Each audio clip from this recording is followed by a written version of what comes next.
지하도에서 중얼거리는 저는 건강을 위해 매일 밤마다 동네를 산책하곤 했습니다. 산책길에는 철도 아래로 지나가는 어둡고 긴 지하도가 있었지만 밝은 가로등 덕분에 특별히 무섭지는 않았습니다. 게다가 거의 사람이 다니지 않아 저만의 시간을 보내기에도 좋은 곳이었죠. 그런데 그날 밤 지하도에서 기이한 일을 겪고 말았습니다. 지하도의 출구 쪽에 다다랐을 때 어둠 속에서 누군가 서 있는 것이 보였습니다. 이곳에서 사람을 만나는 일은 드물어서 호기심이 일었죠. 하지만 그 사람의 행동은 이상했습니다. 그는 벽을 마주 보고 서 있었고 움직이지 않았습니다. 잠시 그를 바라보고 있던 중에 이상한 소리가 들려왔습니다. 지하도의 콘크리트 벽에 부딪혀 울려 퍼지는 중얼거림이었습니다. 그 사람은 무언가를 혼잣말로 중얼거리고 있었습니다. 그 순간 등골이 오싹해졌습니다. 갑자기 그는 고개를 돌리더니 저를 향해 걸어오기 시작했습니다. 입에서는 계속해서 이해할 수 없는 소리를 내뱉고 있었습니다. 그 소리는 마치 귀신의 속삭임 같았고 공포가 온몸을 휘감았습니다. 저는 본능적으로 도망쳤습니다. 지하도에서 벗어나려 전속력으로 뛰기 시작했습니다. 달리는 동안 그 소리가 멀어지기를 바랐지만 오히려 더 가까워지는 듯했습니다. 뒤를 돌아보았지만 아무도 보이지 않았고 소리만은 계속해서 제 뒤를 쫓아왔습니다. 숨이 턱까지 차오르고 심장이 터질 것 같았습니다. 두려움은 점점 커져만 갔습니다. 가까스로 집에 도착해 문을 열고 들어갔을 때 그 소리가 멈췄습니다. 문을 잠그고 한참 동안 멍하니 서 있었습니다. 그건 도대체 뭐였을까? 사람이었을까? 아니면 귀신이었을까? 이 모든 게 그저 꿈이었기를 바랐습니다. 겨우 안정을 찾고 거실 미닫이 문을 열었을 때 저는 그 자리에 얼어붙고 말았습니다. 그 사람이 거실 벽에 서 있었습니다.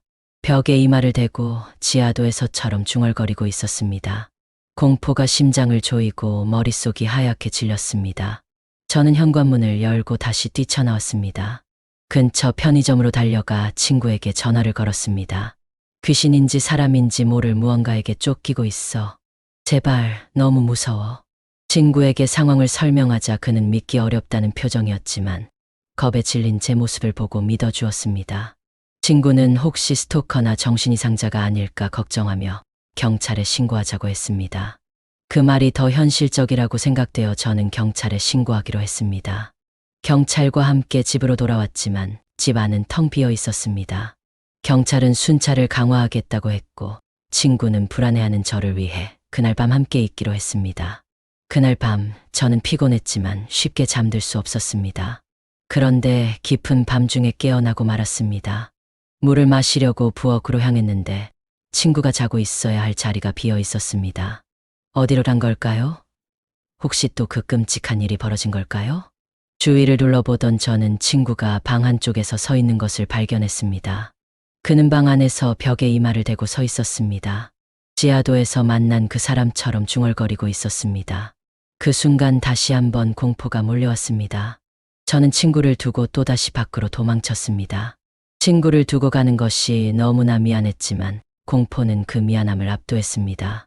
편의점 앞에 도착했을 때는 숨이 차고 몸이 떨려왔습니다. 주차장에 쪼그려 앉아 마음을 진정시키려 했습니다. 그동안 머릿속은 여전히 혼란스러웠고 친구에게 무슨 일이 생긴 건지 답을 찾을 수 없었습니다. 30분쯤 지나자 두려움을 무릅쓰고 다시 집으로 돌아가기로 했습니다.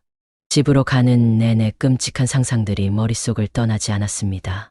조심스레 현관문을 열고 들어갔을 때 집 안은 고요했습니다.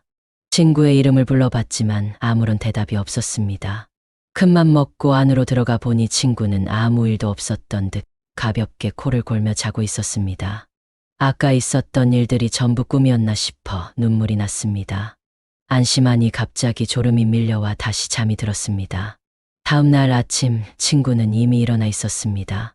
저는 친구에게 좋은 아침이라고 인사했고 친구는 이상한 꿈을 꾸었다고 말했습니다.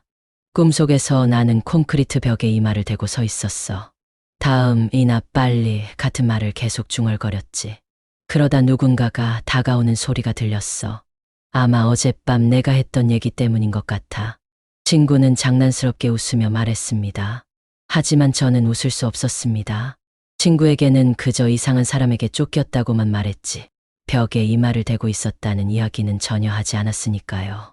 전날 밤 있었던 일과 친구의 꿈, 그리고 친구가 보였던 모습까지 모든 것이 딱 들어맞았습니다. 그 후로 친구에게 별다른 일은 일어나지 않았습니다. 하지만 저는 여전히 이유를 알 수 없는 불안감을 느끼고 있습니다. 앞으로 저는 친구를 어떻게 대해야 할까요?